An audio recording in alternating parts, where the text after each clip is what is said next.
Let's get started. I didn't answer the question that I raised. So I raised it for those of you who are going to watch this at home. I don't know if this is going to be cut out or not. The pasuk in the Parshat Kitavo begins, "Vaya kitavo el haaretz, asher Hashem Elokecha noten lecha, nachala, v'yirashta v'yashavta ba." There seems to be difficulty in the pasuk. The pasuk says, when you come to the land that the Lord your God is giving you, and you will inherit it.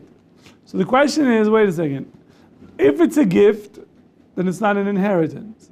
If it's an inheritance, it's not a gift. Doesn't work both ways. I love doing this art.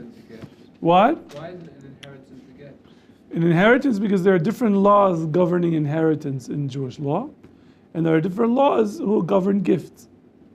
There is a concept of a gift that goes back to the original, the giver, right? So you can, for example, on the first day, right, of Sukkot, you're supposed to use the lulav that is your own.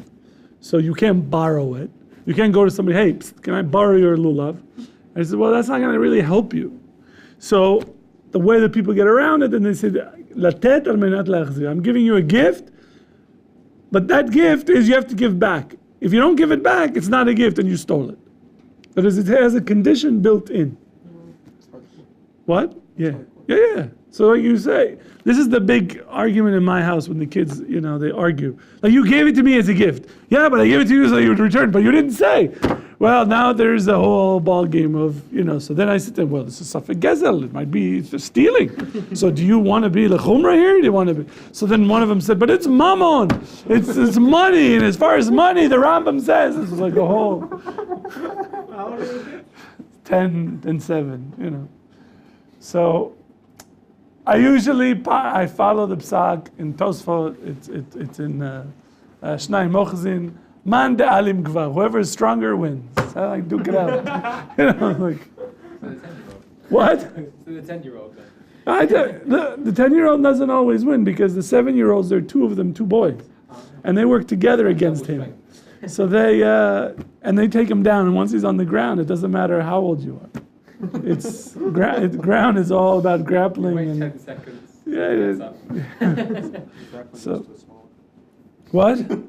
The power in grappling is smaller. Right. And then you've got the other factor, which one screams the loudest, that the mother shows up. Then 10-year-old is never going to win that. Get off of your little brother. So I always tell them, don't listen, just give it to them now and before this. No, but it's not right, Okay, fine. So what's the answer? The answer, I saw that the Khatam Sofer says that really the Torah says it's coming to us as a gift. And it's going to go back if we don't fulfill the conditions. And what is the conditions? Keeping the mitzvahs. If we live according to the way that the Torah wants, then this gift turns into an inheritance. If you don't keep it, then what happens? You lose the gift. Very simple. That was a beautiful idea. Okay. Parashat Nitzavim, as every parsha, if you really pay attention to the details, has what I would say the cornerstone concepts that we need to have in Judaism. And I'm looking at it now as a philosopher, as opposed to looking at it from a legal mindset, but from a philosophical idea. the cornerstones of Judaism. And I'm going to give you the verse, and you tell me what is the principle that you think is alluded in here. So this is in chapter 30. It's a very, very good chapter for you to know. It comes in handy all the time. I use it all the time, when, especially when different religions want to argue with me. And I always go, listen, I don't know. I go by the Torah, chapter 30, verse, boom. They look it up, and I'm like, no, okay, if you want to talk about based on this is where I'm coming from. So it says the following. It will be that when all these things come upon you, the blessing and the curse that I have presented before you, then you will take it to your heart among all the nations where Hashem your God has dispersed you. And you will return to Hashem your God. Listen to his voice according to everything that I command you today. You and your children with all your heart and all your soul. Then Hashem your God will bring your captivity and have mercy upon you. And he will gather you in from all the peoples to which Hashem your God has scattered you. If you're dispersed, will be at the ends of the heavens. From there Hashem your God will bring you in. And from there he will take you. Hashem your God will bring you to the land of your forefathers possessed, and you shall possess it.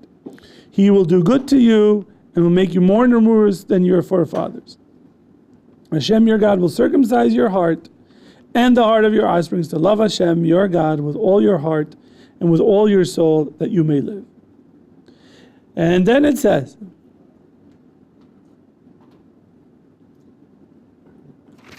in the verse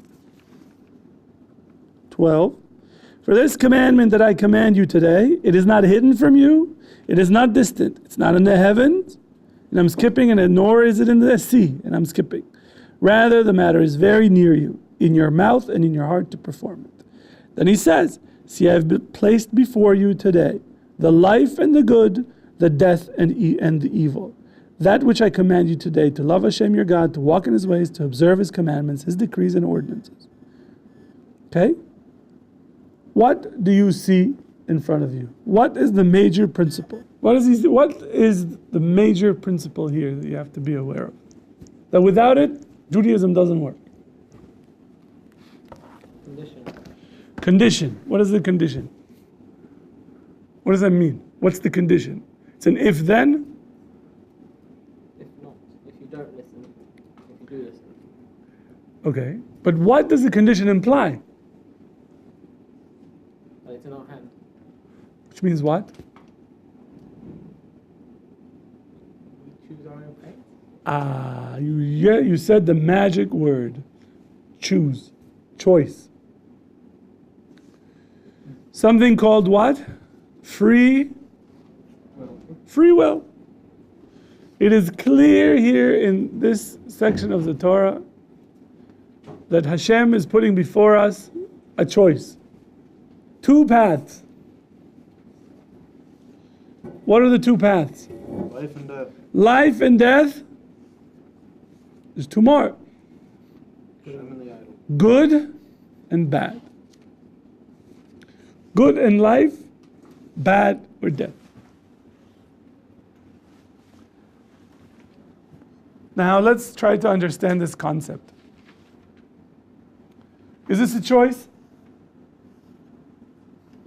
Yes. Yes? It's not a free choice, it's a choice. Okay, so I put in front of you, I tell you this. Listen, there's this poison mushrooms, and then there's chocolate cake. You eat the poison mushroom, you're dead. You eat the chocolate cake, big smile. Chocolate all over your face. Have you ever seen kids eat chocolate cake and it's here and on their teeth and their hands like, don't touch anything, you're going to the bathroom. Is it a choice? Yes. Yes? Mushroom, death, chocolate cake. No, it's not a choice.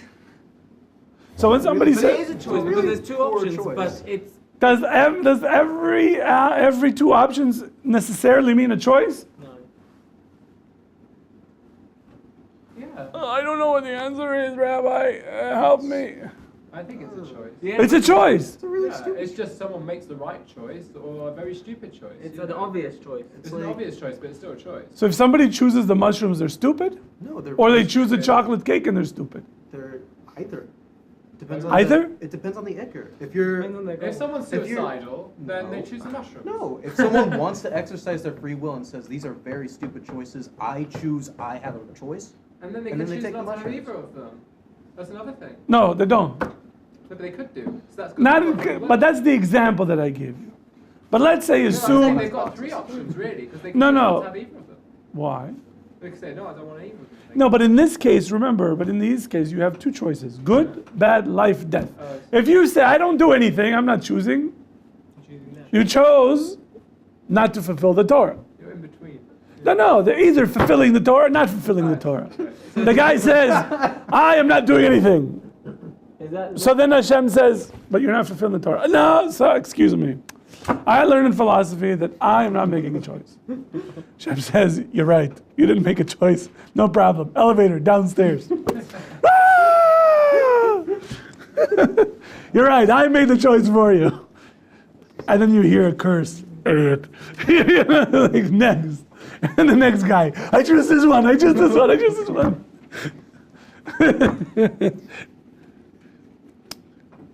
There's no option here. You have to either. It's like you know in those game shows that you have door A and B. A is life, B is death, and you're like, I'm not choosing a door. Guess what? You don't have a choice. You have to A or B. Make a decision. Pizza or chicken? I'm fasting today. so? Sorry, is the mushroom and the chocolate cake? Is this options? Two options. There's the only. But I'm asking you, is one option realistic and the other one not so? Or as Isaac's saying, it doesn't matter. The fact that there are two choices, you have a choice. Just because the one Right? choice is obvious, it's still a choice. Kind of. I'm saying it's a really poor choice, and that But someone could the willfully only reason choose to make that. The choice is to exercise the fact that you can willfully choose, which I don't see what's so bad about that. Okay, I agree with it. Is Hashem making the choice easy for us or hard for us? Easy. Easy. We said life. What do you think? You're nodding your head. It's a choice, and he's making an easy choice for us. But we have the option to choose the wrong choice, the wrong. If it's an easy choice, do you think most Jews in the world choose the easy choice? No. No. So obviously it's not an easy choice. That is intuitively, Logical. There's a logical choice. And there's a. The end result is Still you a know what you choice. want, It's still but a the choice. way to get there, the other route is easier. But you're not going to want to get to where the easy route takes you. what does that mean? You've got an easy route and a hard route. The What- easy route is the bad choice. The Why hard is that easy route? Which easy route? You use the term easy route. Because there's no. Yeah, which is easy route? Yeah, there's an easy route and a right. I said, what's the easy route? What the other route? The other route obligates you to do things. The easy route doesn't give you any obligations. Why? As many obligations. Wait a minute. This is great. It's fascinating. Where does it say that if you choose death, you are no longer obligated to keep the Torah? Show me anywhere in the Torah that says that. I didn't see you're not. I didn't say you're not. Help me. Oh, You have an obligation. The Torah was created with an But obligation. you choose not to. So does that- It so- appears to be easier. But are you still obligated? Yes. Are you obligated to eat matzah on the first night of Yes, Pesach? yes. Yes. If you choose I'm not eating it, are you still obligated? Yes. Yeah. So you mentioned the term obligation. If you're obligated to do something but you can't, what happened? You have not fulfilled your obligation. You haven't fulfilled the obligation, which means what? Thing where Do you incur a penalty or are you no longer obligated? Like you really can't. For example, you are in the middle of the ocean on a cruise ship. You were kidnapped by pirates. They tied you down in the boiler room to the boiler. Okay? There's steam in your face every 10 minutes. Okay? You're screaming on top of your lung. You have a loan due. And you have to pay the loan. you obligated yourself to pay the loan on Sunday. But you were kidnapped and you're in the middle of the ocean, strapped, 2 guns pointing at you, steam in your face, you can't even. So are you still obligated to pay the loan? What do you say? Yes, you're still obligated to pay the loan. Why? You can't. But you're still obligated, but God will see it in a different, God will understand in what condition you're in. Oh, femod, beautiful. So what you are saying, which is really the principle of Judaism, not being able to perform the mitzvah doesn't remove your obligation from performing it. It simply removes the penalty or the negative consequences for not fulfilling the obligation. What if you can, but it'll take an effort and you're not willing to do the effort? That penalty's still there. Are you willing to show a little bit? Yeah, so you're doing, yeah, so you know what? You're on the ship and you've got the key to the handcuffs and you open the handcuffs and you say, guys, I gotta go pay this loan. No, you're not leaving. Okay, no problem. Is that enough? Definitely show. If I were a debt collector, I'd still try to collect the debt. You'd still say. But I'd feel for you. Feel far. Because this is America. And money is money. You see, when it comes to mitzvahs that we have obligation to, do you have to keep Shabbos according to the Torah? Shabbos is how many hours? 25. 25. And how many Shabbos are there per month? 42. Depends on the. 42 Shabbos per Oh, month. per month. But in the year, it's 42. No, it needs to be more than that. 52. Sorry, 52. So there's, let's say a year is 52. If a person says, look, I love the Shabbos thing. I love the singing, the food, the chulant, whatever you call it.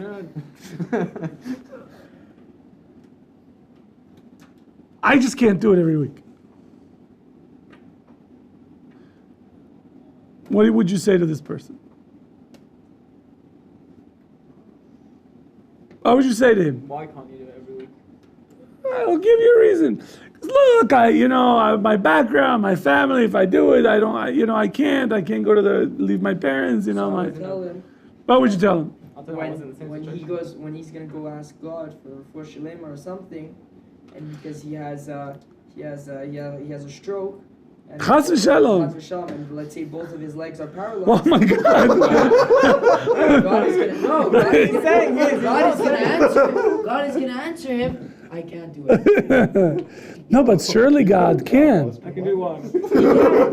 But he chose not to, and so he could have also done to all the Shabbat. Look at that. Look at that. That's a Sephardi. Right? No excuses.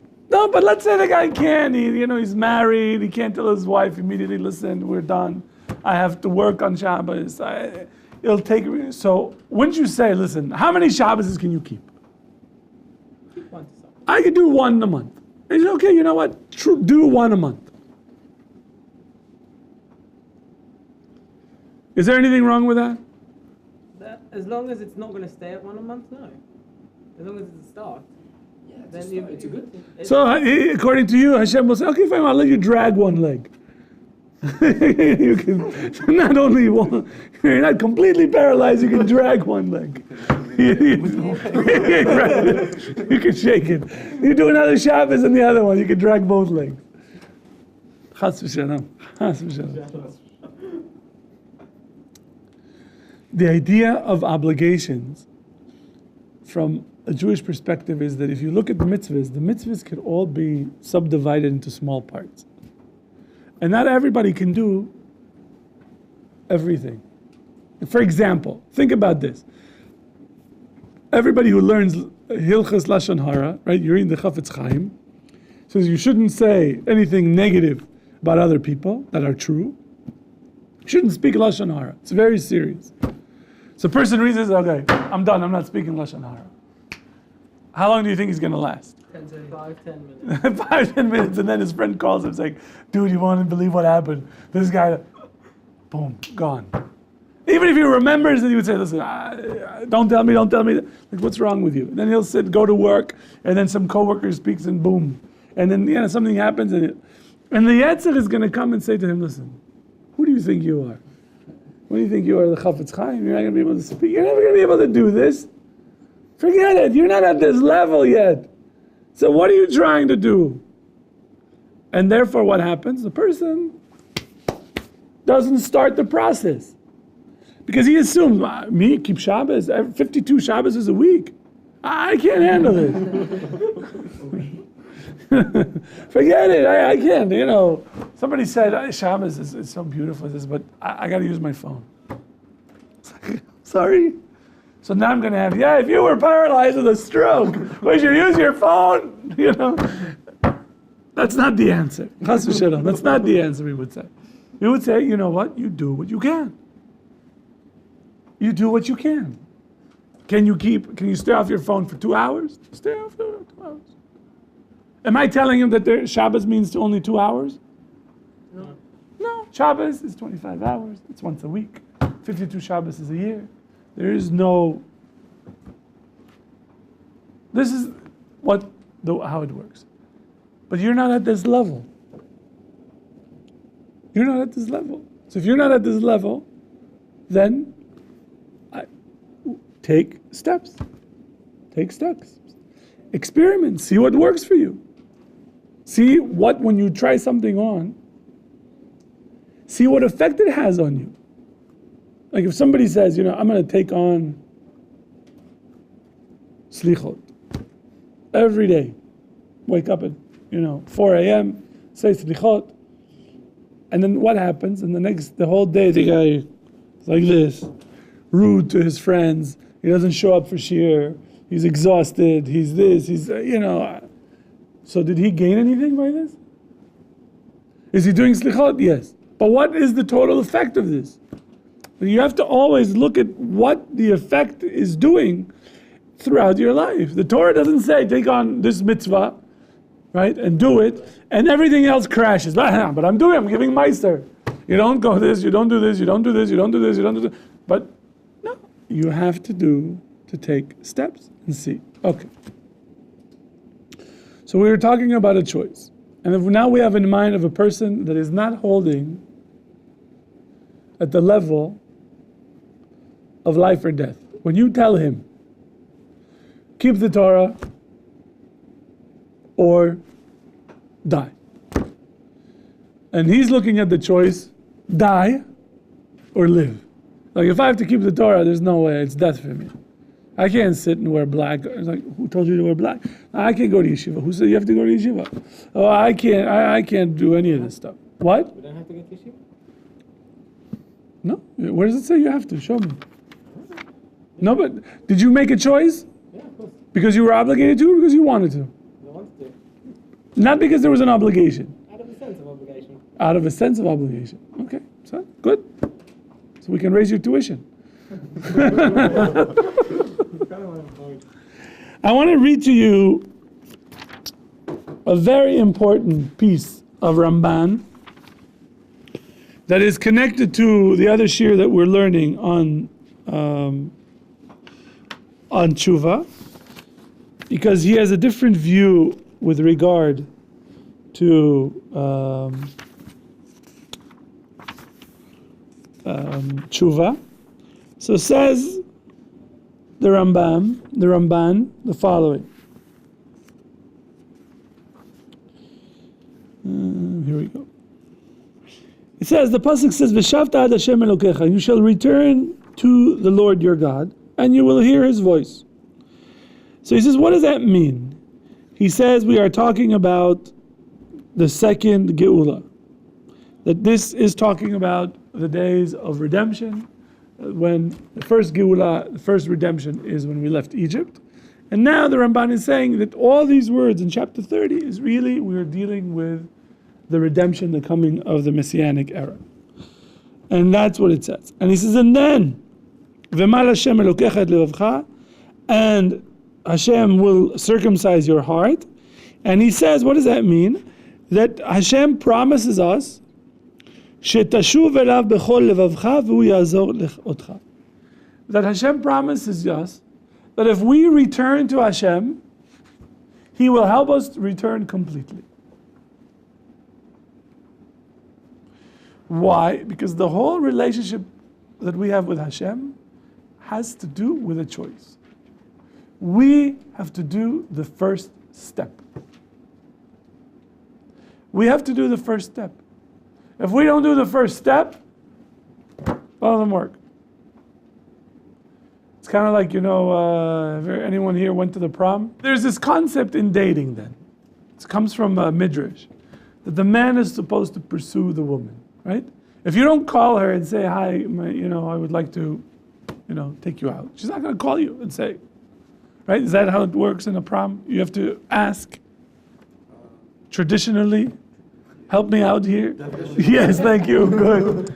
But the idea is that we need, Hashem is calling us constantly. But we have to make a move. We have to show that we have to make a choice. We have to make some sort of a sign, a symbol. The Kadosh Baruch Hu, the Ramban is saying that we have to make our first move.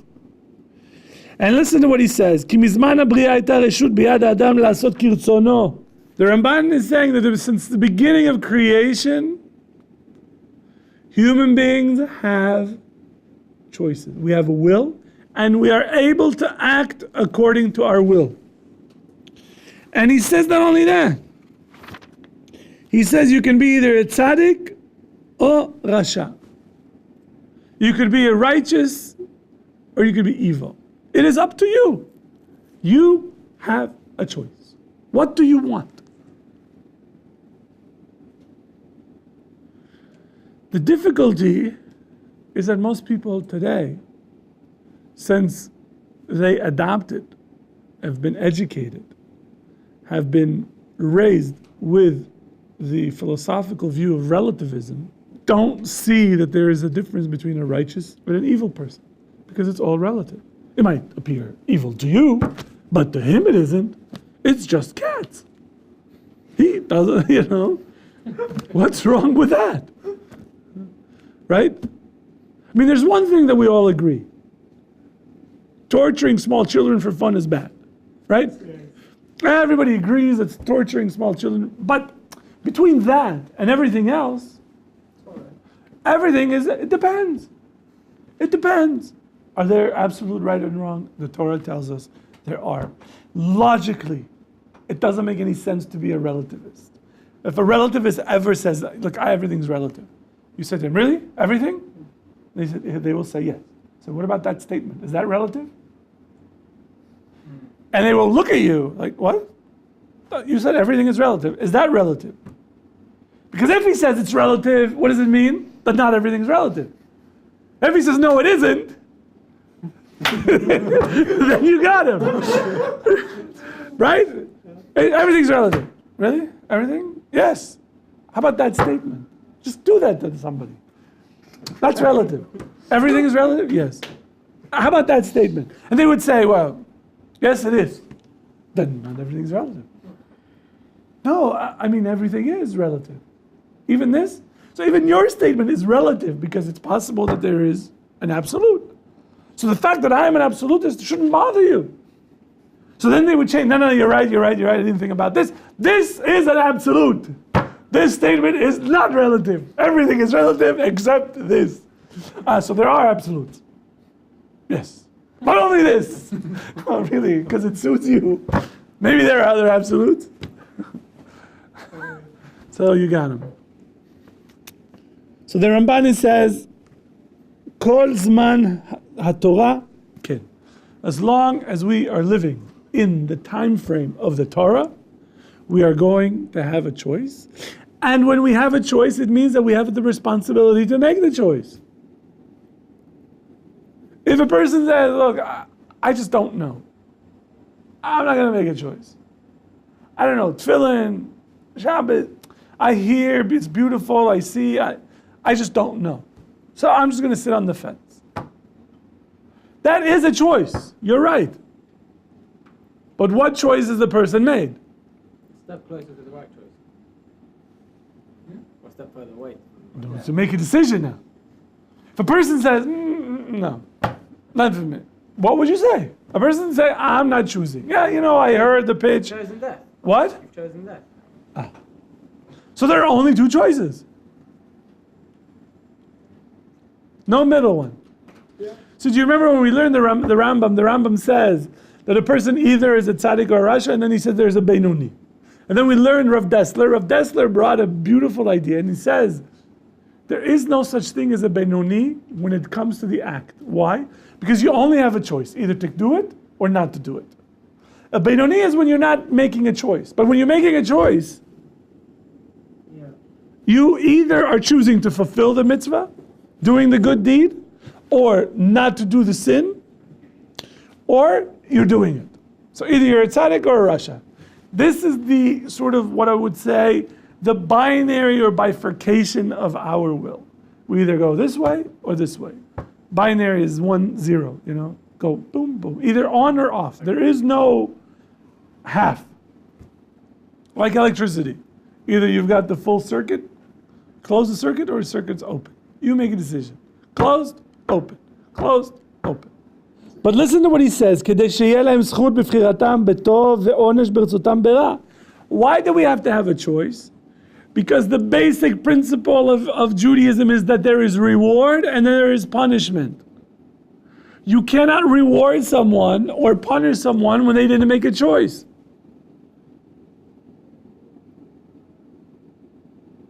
Can I give you a reward for being a man? No. Why? I didn't choose. You didn't choose. You didn't make any decision. But in Judaism, we have a bracha that we say. Right? In the morning we say, Shiro Asani. Wait, before that, there's one that we say that didn't make me a non-Jew. Right? Why don't we say, we make a bracha that God, you made me a Jew? Do you know why? Rav Shach says because you didn't. You have to do an act to be a Jew. Hashem brought you into a family that you grew up in a Jewish home. So you're not a Gentile. But to be a Jew, you have to do something. You have to do an act to be a Jew. The same thing with not being a slave. Are you free? You have to make a decision. People who are free make decisions. If you are, Hashem says, I didn't make you a slave. To be a free person, you have to make a decision. You have to make a free act. The same thing with being a man. Hashem did not make you a woman. As far as your genitalia, if you go to the bathroom, you should check. Just making sure you are a male. Which means you're not a woman. But why did Hashem not make you, why don't we say, thank you for making me a man? Because you're not a man yet. To be a man, according to Chazal, is for a person to control his urges.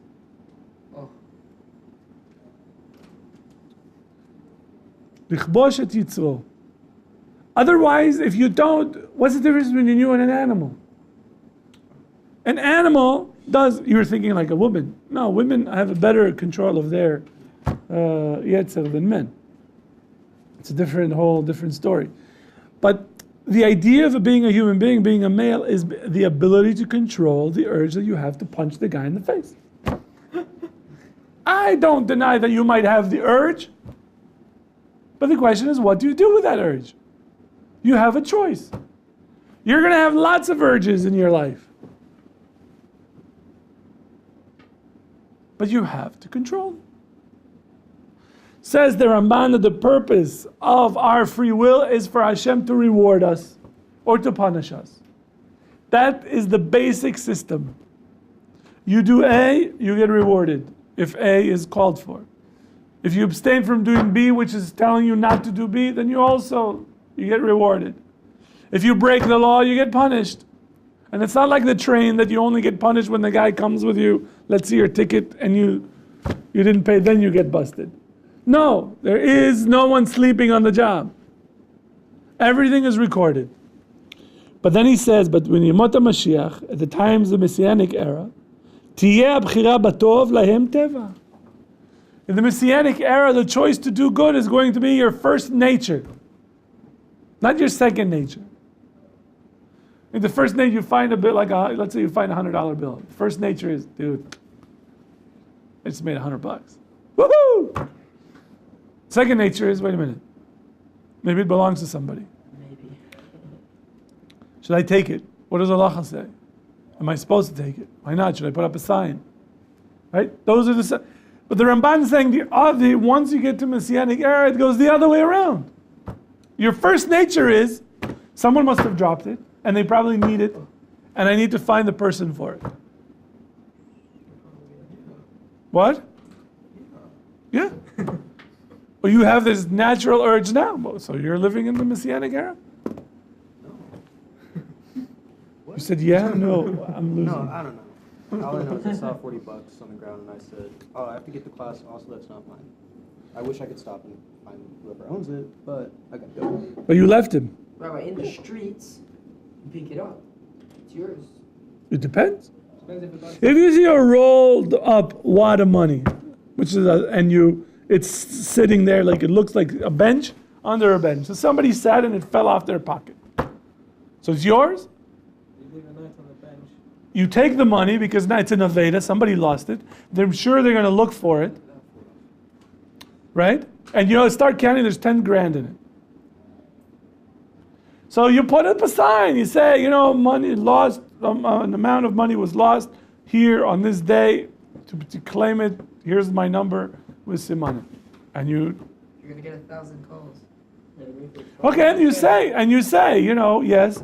Oh, I lost 20 shekels. Thank you. I lost 10,442. What shape were they? They were in a triangular formation. No, sorry. Until somebody calls, I lost 10 grand in this, and you give the money back. You have a mitzvah, Shavat Aveda. 100 in the street, just like that on the floor. I don't know. That's a good question. You might have to lachris. That becomes like. You might for $100. You might have to still make a sign. I'm not giving you a psak, but you should ask. Depends on if it's money. If it's like 20 shekels, it's vada yours. You can take it. But if it's large sum, usually somebody will notice. They'll come look for it. I'll tell you a story that happened to me. I get off a bus and this girl walks up to me and she says, "Here's your money." Gives me 100 shekels. And I didn't lose any money. So she puts it in my hand and I said, "Okay," and I take it and she walks off. I checked my wallet, it wasn't mine. She gave me 100 shekels. So I put it in my pocket and I'm like, okay. I see a guy that was sitting next to me the following week. I saw him and I said, "Hey, did you lose any money on the bus?" The following week? Yeah. So he said, "Yeah, I lost 100 shekels." And I said, "Okay, here's the money. I'm giving it to you." And he's like, "Oh, thank you. It's I lost." And I said, "But you have to remember that I didn't have to give you this money. I didn't find it. So the girl found it." And I explained to him because I know him. So then I said to him, he said, "Well, no. So it's yours. You keep the money then." Like, no, because when I got the money, I got it as a present. This girl gave me 100 shekels for just being nice. There you go. All right, it's 1:00. We'll see you at 3.